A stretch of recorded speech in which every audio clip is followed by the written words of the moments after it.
The air in the mall was thick with the artificial scent of 1,000 perfumes and the echoes of Saturday shoppers. It was supposed to be a day of celebration. Instead, it became the day my world shattered. My daughter, Nyx, had fallen. My wife, Seraphina, was across the street at the hospital, tending to her childhood sweetheart's dying mother. I called her, my voice a raw, ragged plea, begging her to come, to see Nyx one last time. Her voice, when she finally answered, was ice. Don't be ridiculous, Caspian. Can't you handle anything? Mrs. Alara is incredibly ill, and Zephyr is a wreck. He can't manage. How can I possibly leave? When the police finally informed her, when she saw Nyx's small, pale face, only then did she weep, screaming at me, accusing me of a calmness that bordered on inhuman. I looked at her, a hollow laugh escaping my lips. Her real mother and her real father aren't panicking. Why should I? The news reached me while I was buried in overtime at the office. I didn't even bother with asking for permission. I just ran. I sprinted through the city streets, a madman possessed, towards the sprawling glass and steel behemoth of the Grand Fortune Mall. Nyx had arranged a weekend outing with her friends. A simple trip to the mall. Apparently, while riding the escalator, a bit of playful shoving, a moment of inattention, and Nyx had lost her footing. She'd fallen 4 stories. The entire drive, I was frantically dialing Seraphina. She finally picked up, her tone sharp and laced with irritation. Caspian, I've already explained this to you, she snapped. Zephyr's mother, Mrs. Alara, is in the final stages of cancer. It's just a matter of days. He's useless at taking care of her, and I can't just abandon them. Once she's gone, I'll be home. My anger flared, a sudden, blinding heat. Nyx fell at the mall, Seraphina. She might not have days. 4 stories. It doesn't look good. It's the Grand Fortune Mall, right across from the hospital. You're closer than I am. Get over there, get the doctors now. I expected Seraphina to panic, to drop the phone and race to the scene. But instead, she sighed, her voice dripping with exasperation. Caspian, you're behaving like a child. A cruel child. You're resorting to this to get me to come home for your birthday? What kind of father are you? Cursing your own daughter. Birthdays happen every year. Do you have to make this so difficult? How can Zephyr possibly cope alone? Mrs. Alara has always treated me like a daughter. I can't just stand by and do nothing. My heart felt like a trapped bird, beating wildly against my ribs. The utter disbelief in her voice was a crushing weight. Seraphina, Nyx really fell. I'm not lying. I pleaded, my voice cracking. Seraphina's temper finally snapped. Enough. I can't even talk to you right now. I am not coming home for your birthday. I tried calling again, but she hung up. Time was slipping away, each second a precious grain of sand. I couldn't afford to waste a single moment. When I finally arrived at the mall, the scene was a nightmare made real. Nyx lay on the polished floor, blood staining her face, her breath shallow and ragged. Mall security personnel were performing CPR, their faces grim. We are deeply sorry this happened, the mall manager said, bowing his head in apology. We will not shirk our responsibility. The most important thing right now is to save the injured. We contacted the child's mother, but she didn't answer. His words spurred me to action. I frantically dialed Seraphina again. Then, I saw a message from her beloved childhood friend. It was a video. Seraphina was at Mrs. Alara's bedside, gently helping her sit up. She was holding a bowl of porridge, spoon-feeding the older woman with a tenderness that made my stomach churn. Her gaze was soft, her movements patient. Zephyr's voice, smooth and cloying, filled the audio. You've been so wonderful, helping me with Nyx. I know Seraphina probably won't be able to go home for a while. She's taking care of my mother. At the end of the video, there was a location pin. It was the hospital, directly across the street from the mall. The phone finally connected after several rings. Seraphina, I said, my voice trembling. She's fading. Please, come quickly. There was a silence on the other end, punctuated only by faint rustling sounds, then the clatter of porcelain against the tabletop. She must have finished feeding Mrs. Alara and was putting the bowl down. Seraphina's voice, when it finally came, was frigid. Caspian, don't push this too far. Nyx went to the mall with her friends. You're cursing her. What kind of father are you? I could hear Nyx's weak whimpers, growing fainter by the second. I was sobbing, begging her. Seraphina, I'm not lying. Nyx was at the Grand Fortune Mall with her friends, watching a movie. They were playing around, and she fell from the 4th floor. Seraphina's voice was a whiplash of impatience. You're going too far to get me to come home. What's next? Are you going to tell me she's dead and I need to come home for the funeral? Nix, in my arms, was growing limp, her small body slackening. I could no longer contain my emotions. I burst into tears, my voice a raw, broken howl. Seraphina, we're right across the street. It won't take you more than a few minutes. Just come and see. Please. She can't hold on much longer. A crowd had begun to gather, drawn by the commotion. They heard our conversation, the speakerphone amplifying every word. People started to speak up, trying to explain on my behalf. Your husband isn't lying. It's the Grand Fortune Mall. Come quickly. Your daughter has lost a lot of blood. She's fading fast. If you don't come now, you won't see her alive. Seraphina's voice was laced with bitter sarcasm. You even hired people to help you act? Do you have money to burn? She warned me, her voice hardening. Caspian, if you call me again, don't blame me for what happens. She hung up again. Although the hospital was close, Nix had landed headfirst. Her bones were broken. No one dared move her, waiting for the paramedics to arrive. The paramedics finally arrived, assessing the situation with grim expressions. They shook their heads, their faces etched with sorrow. She's too badly injured. We'll do our best. Mom. I heard Nix's faint whisper. In that moment, all she wanted was her mother by her side. Her eyelids were growing heavy, fluttering closed. My heart was pounding, a frantic drumbeat of fear. Mom. Seeing Nix struggling, clinging to life, tears welled up in my eyes. I pleaded with the paramedics, begging them to call her. The phone connected. Mrs. Alera, I'm an emergency room doctor from the first hospital. I'm at the Grand Fortune Mall, on the first floor. Your daughter. Before the doctor could finish, Seraphina cut him off. My phone rang. Caspian, are you kidding me? You even got a doctor involved. She roared. Don't you know it's illegal to impersonate law enforcement? Is that graduate degree of yours fake? Then, I heard Zephyr's gentle voice in the background. Seraphina, maybe you should go take a look. What if something did happen?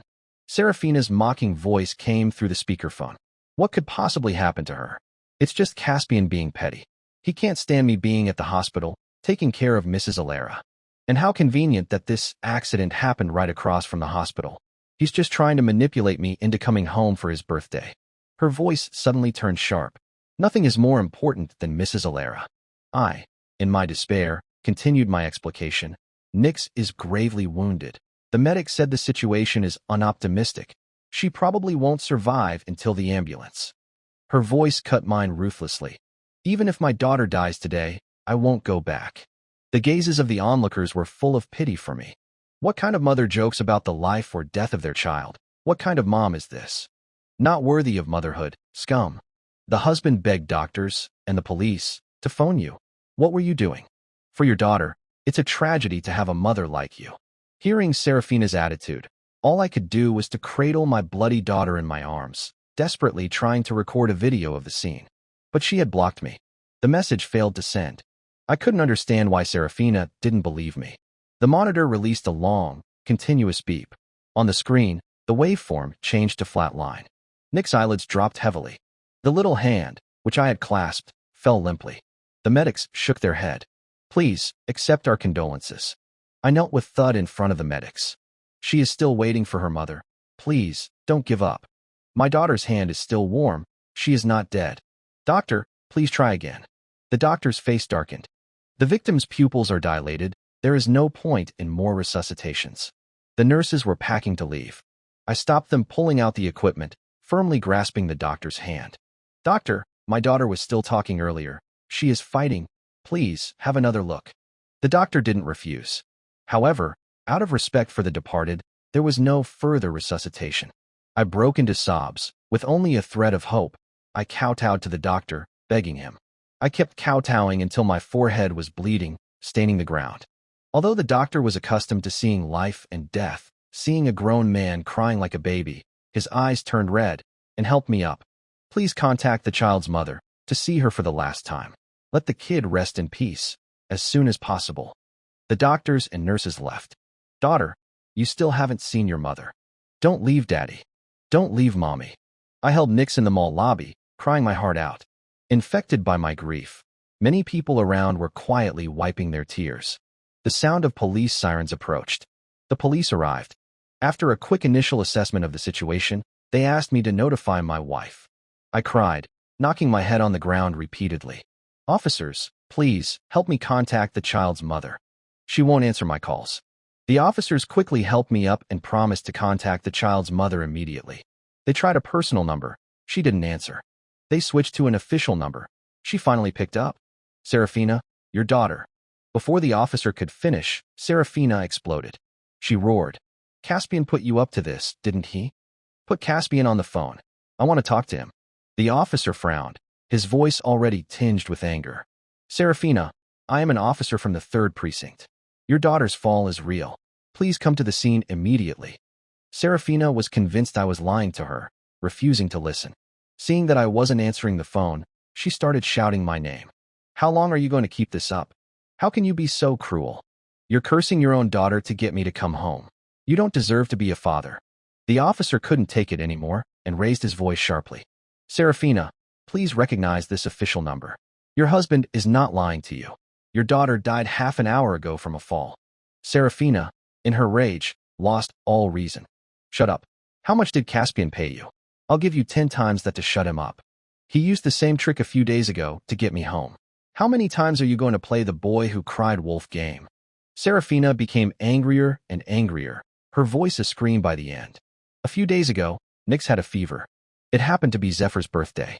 She said Zephyr's mother's dying wish was to go to the park one last time, to blow out the birthday candles in the sunlight for her son. But Zephyr couldn't handle it alone, so he asked for her help. I suggested hiring a caregiver. But Seraphina accused me of being heartless, and we had a huge fight. She slammed the door and left. At noon, Nix's fever spiked, and she started having convulsions. I called Seraphina, asking her to come back. She came back. Nix had acute tonsillitis. At the same time, Zephyr, rushing to bring her back, ran a red light and hit a pedestrian. It took until evening to sort things out at the Traffic Management Bureau. Zephyr's mother, her wish unfulfilled, cried constantly and fainted from the emotional distress. She was rushed to the hospital. Her life was saved, but she could no longer get out of bed. Her wish unfulfilled, she spent her days in tears. Seraphina then accused me of being petty and jealous, using Nix's common cold as an excuse. We are a couple. Nix was sick. She is a doctor, shouldn't I call her? From that day on, she was angry and refused to come home. She stayed at the hospital with Zephyr, day and night. Meanwhile, inside the hospital, Seraphina's ward door was suddenly pushed open by a colleague. Dr. Hollis, what are you still doing here? Something terrible has happened. Seraphina was peeling an apple for Zephyr, unhurried. What is it? You look panicked. Her colleague said urgently, go to the Grand Fortune Mall. Your daughter is in trouble. Seraphina didn't even look up. Dr. Rhodes, even you are helping Caspian lie to me? What did he offer you? Dr. Rhodes was exasperated. The whole place is in chaos. Who has time to lie to you? Seraphina scoffed. That just shows how much more sophisticated Caspian's methods have become. His acting is getting better and better. He'll do anything to get me to see him. Just ignore him. Zephyr, sitting nearby, chuckled. Seraphina, you can't say that. Caspian just loves you too much. Seraphina laughed it off. She finished peeling the apple and handed it to Dr. Rhodes. Thanks for going over there for him. Do you want an apple to quench your thirst? Seeing Seraphina's nonchalant attitude, Dr. Rhodes was furious. She quickly pulled out her phone, where someone had already posted about the incident at the mall online. Look at the picture. Isn't that your husband? Isn't that your daughter lying on the ground, covered in blood? Seraphina immediately recognized Caspian. But the person he was holding was a bloody mess, the face unrecognizable. Her gaze continued down to the girl's white dress. Her heart skipped a beat. That dress was the birthday present she had given Nix this year. Her eyes showed a visible panic, but she tried to rationalize it. The video could be edited. Caspian would do anything to get even. He's been so jealous of me. I have been in the hospital for a long time. Daily use my daughter issue. Every time is not a major event. Dr. Rhodes was furious. Is the blood fake too? Seraphina scoffed. I'm really getting tired of him. He used to just call and check up on me, but now he's playing bigger and bigger games. To force me to go home, he not only hires people to act, but he even uses fake blood. Dr. Rhodes couldn't take it anymore and shouted, your daughter really fell and died. If you don't believe me, call the head of the emergency department. He went there personally to handle it. Just then, Dr. Rhodes saw the medical team on the road heading back to the hospital. She grabbed Seraphina and dragged her to the window.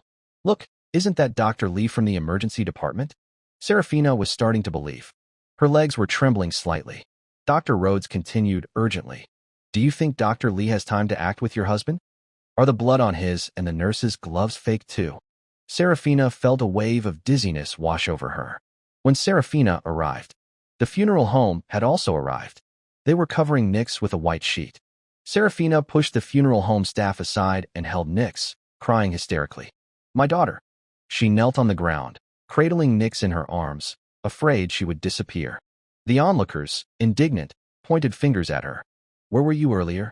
Who are you pretending to cry for now? When your husband was kneeling, begging the doctor and the police to call you, what were you doing? It's your daughter's tragedy to have a mother like you. Seraphina seemed oblivious to the insults. She kept wiping the blood from Nix's head with her hands. She kept murmuring, begging her daughter to open her eyes and look at her. But it was too late. The blood had already dried. She couldn't even see Nix's full face. Zephyr saw me standing on the other side, expressionless. He frowned. Caspian, something this big happened. Why didn't you tell Seraphina sooner? You deprived Seraphina of the right to see her daughter one last time. If you hadn't kept harassing Seraphina with phone calls, she wouldn't have lost her judgment. Zephyr's words gave Seraphina a target for her rage. Her eyes were bloodshot as she glared at me. Why couldn't you get here sooner? If you had gotten here sooner, Nix wouldn't have died. Why did you have to work overtime today? Why did you have to call me so many times every day? I was furious. I rushed here from the office. What about you? Seraphina's guilt was visible. She tried to deflect. I was on duty at the hospital. I laughed bitterly. Whether you were on duty or off, the hospital has records. Seraphina stiffened. I said angrily. You were at the hospital across the street. I begged you like a dog to come over and take a look. Did you even listen to me? I begged the doctor to call you. I begged the police to call you. I clenched my fists, taking a deep breath. You crazy woman, you treated it all as a lie. We're a couple. I was at home with our child. You were at the hospital with your childhood sweetheart and his mother. Our daughter couldn't find her mother and used her father's phone to call you. Is that wrong? You were off duty today and at home, but you left Nix in the middle of the day to go to the hospital. The home surveillance cameras can prove it. You had Nix choose the mall close to the hospital. You drove her here and then went to the hospital. The dashcam can prove it. I asked her coldly. What right do you have to question me? She suddenly turned red-eyed, staring at me with resentment, twisting the narrative. Nix is dead. Why don't I see any sadness in you? How can you be so emotionally stable, accusing me? I took a deep breath and scoffed at Seraphina. My laughter made her uncomfortable. To bolster herself, she straightened her chest. What kind of expression is that? Am I wrong? It's your daughter who died. Why should I be sad? When I finished speaking, her body stiffened abruptly. Her eyes clearly flashed with guilt. She quickly hid it, questioning me angrily. She's my daughter. Isn't she also your daughter? No. Seraphina's breath hitched. I took a deep breath and spoke the truth, a truth more painful than having my heart ripped out. Nix is your and Zephyr's daughter. Yes. Nix was not my child. Seraphina looked panicked, then denied it. Caspian, what are you talking about? You're my husband. We went through IVF together. If Nix isn't yours, then whose is she? Seraphina's voice was a rising tide of panic. Zephyr has been abroad all these years. It was a good argument, a convincing one. Until this year, I, too, had believed Zephyr was living overseas. But then, I stumbled upon his profile on social media. Scrolling back through his posts, I discovered that during the period surrounding our IVF treatments, he had been here, in the country. I closed my eyes, the details of that time flooding back, sharp and agonizing. My heart felt like it was being shredded by a razor. My voice was strained with suppressed pain. You chose IVF, but you didn't let me go to the hospital with you on the day of the embryo transfer. I said, my voice low and controlled. Who did go with you to the hospital? And whose embryo did you have implanted? I don't think I need to spell it out, do I? My gaze locked onto Zephyr. It was only a few days ago, when Nix had been ill and needed a blood test, that I discovered her blood type didn't match mine. My first instinct was to call Seraphina to ask if the hospital had made a mistake. But then I remembered, when Nix was born, I'd asked about her blood type. Seraphina, being a doctor, had assured me there was absolutely no chance of an error. Because I loved her, I trusted her implicitly. So, without telling her, I took Nix to a different hospital for another blood test. The results confirmed my worst fears. Nix and I shared no biological connection. It was a coincidence, a cruel twist of fate, that Zephyr had posted a picture of them embracing on social media that same day. When Seraphina came home, I collected a sample of Zephyr's hair from her clothes. The DNA test confirmed it. Nyx was Zephyr's biological daughter. 8 years. 8 years of loving Nyx, of raising her as my own, of building a life around her. The thought of it made me want it to destroy Seraphina. In that moment, I couldn't bear to speak another word to her. We both know who Nyx's father is, I said, my voice flat. If you refuse to admit it, we can go to the hospital right now for a DNA test. My eyes were bloodshot, filled with a simmering rage. Seraphina, Nyx is gone. I don't want to dwell on the past. She was the daughter you carried for 9 months, the daughter you gave birth to. I hope that, in the quiet hours of the night, you won't regret what you did today. The truth was, I had received Nyx's DNA test results just yesterday. I hadn't had time to confront Seraphina before the accident. This marriage, from start to finish, had been a lie. A cruel deception. Caspian, please, listen to me. It's not what you think, Seraphina pleaded. I was exhausted, emotionally and physically drained. I have nothing to say to you. Since you're both here, there's nothing left for me. The crowd erupted in a cacophony of outrage. What kind of twisted story is this? I've never seen anything like this. Doctors can really play these kinds of games. That poor man. He raised someone else's daughter for years and ended up with nothing. She should pay him compensation for emotional distress. She shouldn't get away with this. That woman is despicable. You won't find a more heartless mother. Amidst the barrage of condemnation, Seraphina began to unravel. Zephyr put his arm around her, glaring at me.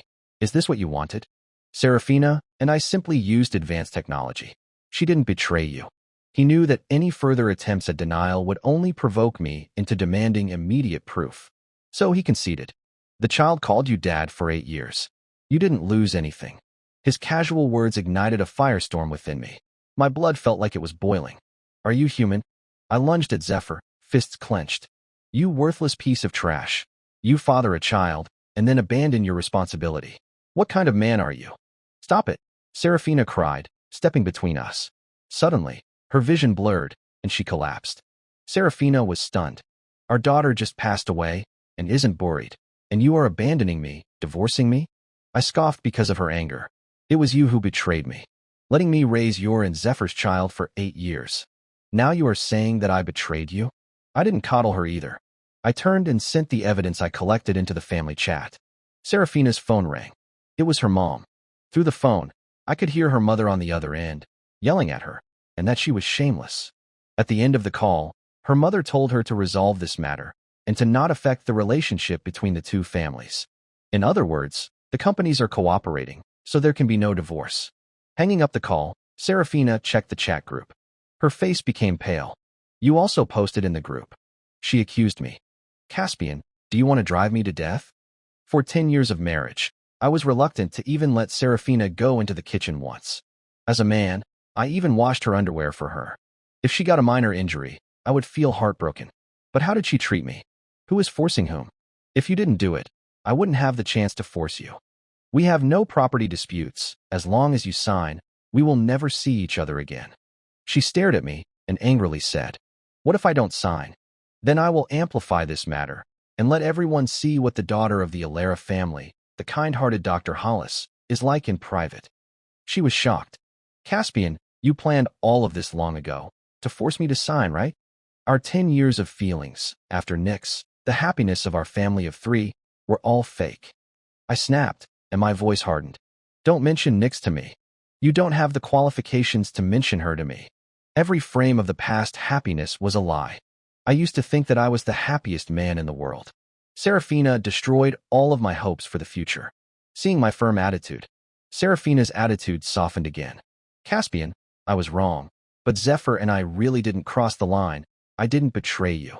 Nyx just passed away. Don't leave me right now, okay? I stood in front of her bed and felt it was laughable. Other than signing, I have nothing to say to you. Seraphina, I'll give you half an hour. After 30 minutes, I will contact the media. After saying that, I walked straight out of the ward. After 30 minutes, I went back in. Seraphina had already signed, but her expression was very reluctant. I didn't look at her, took the documents, and left. She grabbed my hand, her eyes red. Nyx called you dad for 8 years, can you see her off with me? In the past 8 years, Nyx was my most beloved daughter. In her heart, I was also her only father. I shook off Seraphina's hand. I will see her off, but not with you. After I came out of the hospital, I packed and returned home. Because of what happened, my parents, in anger, wanted to go after Seraphina. I stopped them. What's the use of beating her up? It's not as profound as letting her lose her child and endure the pain every day. Losing Nyx, to me, was also a heart-wrenching pain. At the moment that I knew the truth, I even thought of pretending that this never happened. I couldn't bear to part with my daughter. 8 years of company, already surpassing blood relations. But all of this was destroyed by Seraphina. I hated her. Seeing her parents slap her in public and wanting to cut ties with her, I only felt great satisfaction. But I didn't expect that Seraphina's parents would bring her to my home. Caspian, Seraphina knows she was wrong. She didn't betray you. What happened with Nyx was indeed her fault. Nyx had an accident, and she is gone. The thorn in your heart has also disappeared. While you're still young, you can have another child. Her mother looked at me and sighed. Caspian, we have already lectured Seraphina. She also promised to completely cut ties with that person. Give her another chance. The Alara and Hollis families have had close business dealings for many years. Everyone's interests are tied together. If you divorce, it will be a heavy loss for us. For the sake of the bigger picture, turn a blind eye and pretend that this never happened, okay? My parents also looked at me. Obviously, the elders on both sides had already discussed this. As long as I agreed, this marriage could continue. I looked at their expectant expressions, and my attitude was decisive. I'll be waiting for you at the Civil Affairs Bureau. As soon as my voice fell, Seraphina burst into tears. After handling this matter completely, I applied for an overseas project with the company. For the next 6 months, I completely immersed myself in work. During this period, Seraphina kept calling me. I blocked her directly. She then switched numbers and sent text messages. Caspian, take care of your health while you're away. Eat on time. Don't starve yourself when you're busy. Caspian, I know I was wrong. I've been reflecting on myself during this time. I'll wait for you to come back and apologize to you in person. Caspian, I've blocked Zephyr. You were right. He just chose to escape like he did before. Caspian, I dreamed of Nyx today. In my dream, she forgave me and asked about you. I didn't know how to answer. At first, I would still glance at her messages. When she mentioned Nyx, I felt a chill in my heart. I set up message blocking for her number. The world was finally quiet. The new project was to last for 6 months. During these 6 months, my pain was slowly diminishing. I thought, in the busy days to come, I would completely forget everything that happened this year, including Nyx, because every time I thought of her, my heart ached. But I didn't expect Seraphina to come to the project site. One day, I had just finished a day of meetings, exhausted, and was heading home. Downstairs at the company, Seraphina was holding a thermos, and it seemed like she had been waiting for a long time. Seeing me, she immediately straightened up and walked towards me. Caspian, I finally found you. I frowned, didn't speak, just looked at her, waiting for her to continue. Her beautiful face showed a hint of embarrassment. She quickly handed me the thermos. Your uncle said that you often work overtime because the project is busy. You have a recurring stomach problem. I made you some millet porridge. I was inconsiderate about what happened in the past. Because I had regrets, I impulsively made that decision during IVF. In the future, I won't hide anything from you. Please give me a chance to change, okay? In all our years together, I had always spoiled her. This was the first time I had seen Seraphina so humble. If it had been before, just a smile from her would have made me happy for 3 days. But now, I only felt irony. If Nyx were still here, maybe I would reconsider our relationship because I couldn't bear to part with her. I looked up, hiding my pain. But she's gone. And you and I, we're over. Mentioning Nyx, Seraphina lowered her head, her voice choked with sobs. A lot has happened in the country since you left. After Zephyr's mother passed away, he got divorced and came back. When he proposed to me, I realized that I had unknowingly fallen in love with you. Caspian, I love you. She couldn't continue and looked up at me for a reaction. I was like listening to someone else's story, expressionless. I know it's shameless to say this, but we should be brave enough to admit our mistakes, right? I clearly rejected Zephyr. I won't have any contact with him in the future. I came all this way because I don't want to miss the love of my life. Seraphina paused, then looked at me with deep affection. During this time, I've been dreaming of Nyx frequently. In my dreams, She said she still wants to be our daughter. She wants us to bring her back. At the hospital, we still have 3 frozen embryos. Let's go back to the country and bring Nix back, okay? Seraphina, enough. I roared, my voice low and strained. Nix is dead. Don't use her memory like this. If she knew the truth, she would only hate you. I don't care how many frozen embryos you have. You must deal with them immediately, or you'll be hearing from my lawyer. My biggest regret in life is marrying you. If I could, I would never see you again, in this life or the next. With that, I walked past her, leaving her behind. Caspian, are you really not giving me any chance? I didn't turn back and strode forward. Caspian, don't regret this. This is the first and last time I will ever beg you. You don't really love Nix. If you loved her, how could you refuse to bring her back with me? Behind me, I heard Seraphina's desperate cries. I quickened my pace. Her voice grew fainter and fainter until I couldn't hear it anymore. I still loved Nix. And in the future, I would never forget her. It had nothing to do with blood, because I had truly given my heart. I had loved. As for Seraphina, I would treat her as if I didn't know her. 3 years later, I fell in love again. Later, we had a daughter. I named her Nix.